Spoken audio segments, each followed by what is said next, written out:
Hello platform, my name's Savannah Brown. I'm a new face on the Penguin Platform YouTube channel, but I'm very happy to be here. And today we're going to be talking about some of my favorite books growing up, some of my favorite authors growing up. I wanted to do this because I have been so slacking on my reading recently, and I don't feel confident enough to make a current favorites list. So I thought it might be fun to go back through time and look at some of my favorites then instead.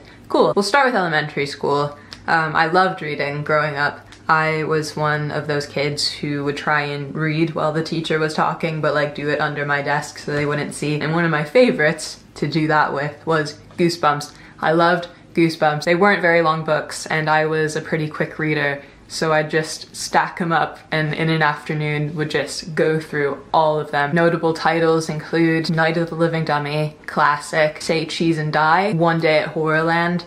Amazing. Not too dissimilar from Goosebumps, there was this book called Scary Stories to Tell in the Dark. It was split up into these short stories, but with every short story there was this like horrifying, grotesque picture of something, but it was for kids. It was like a children's book, but it had these like horrifying pictures in it, and I was just struck by it. I thought it was the best thing ever because I was so terrified by it, I think, but I would read it cover to cover. There was another series called Spiderwick, you might be familiar with. That again was just sort of a fun, like, it was spooky but also like fantasy and magic and like goblins and that sort of thing, and that I think sort of created my love for fantasy, which brings us into middle school, I guess.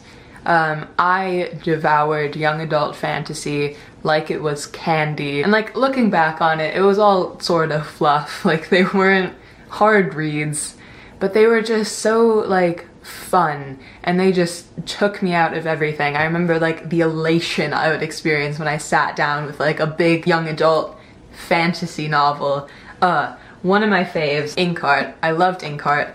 If you're not familiar with the story, it's sort of just this, I keep saying fun and magic, but it is just fun and magic. It's about storytelling and writing, and they just sort of get taken away into this world, and I don't know, I really liked it. Even more than Inkheart though, there is a book called Skulduggery Pleasant, which I adored. It's here, the cover has gone missing, there's tape on the sides. This is such a well-loved copy of Skulduggery Pleasant. Basically the story is, he's like a skeleton detective and he meets this girl who kind of discovers she's like magic, and they get whisked away, you know, on these like amazing fun adventures. And that at the time, like this pushed all my buttons in the best way possible. I had this fantasy of like discovering something like magical about me, and I'd be taken away to go fight the things that only I could fight, and this was basically that story. But yeah, it's probably, I hold it so close to my heart. Edgar Allen Poe. We read Edgar Allen Poe in my last year of middle school, and I have a giant book which is under my salt lamp. Let me go get it. Here it is, my pride and joy. Edgar Allen Poe was the author that kind of took my love of like Goosebumps and that sort of thing and aged it up a bit. Like I said, I loved like these macabre, like sort of unsettling stories. To learn that one of the most celebrated, like well-studied authors of all time wrote these like terrifying things, I loved it. I thought it was so cool. Telltale Heart, I thought was awesome. The Raven, I knew every word. I could recite The Raven at one point in my life.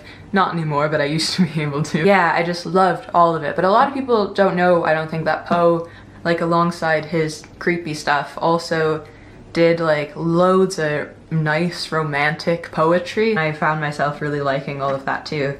So yeah, Edgar Allan Poe nowadays is still definitely one of my favorite authors. John Green, have to give a shout out. I read these again, I think around 8th grade, and I don't know, it's just sort of like a fun, exciting time in my life where I was sort of discovering things, and any like angsty coming of age story just resonated a lot with me. Paper Towns, got some Looking for Alaska, a very creased abundance of Katherines. Moving on to high school, this one is sort of a weird one, but I think it deserved a spot in my book journey. Great Expectations. We had to read this the summer before my freshman year of high school, because I was in honors English or whatever, and we had to read these huge, dense books over summer. But Great Expectations was, it's very hard to explain. It was the first thing I'd ever read that really genuinely challenged me. I think I was 14, and like up until that point, like I said, I loved my sort of young adult stuff, but this was kind of the first one that I was like, wow, I just read a whole page and I have no idea what it said. So yeah, I put Great Expectations on this list as a noble competitor. In my junior year of high school, we spent a lot of time on poetry. We read a lot of Walt Whitman, which really stuck with me.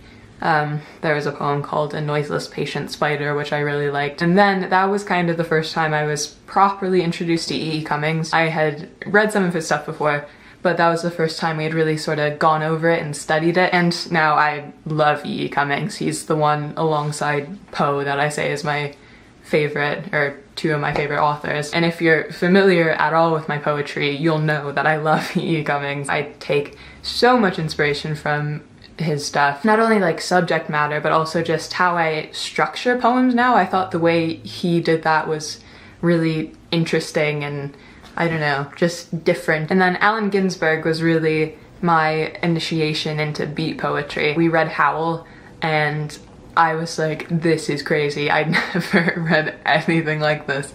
And I thought it was awesome, and it's sort of what got me into slam poetry too. And then we will wrap this up with Siddhartha.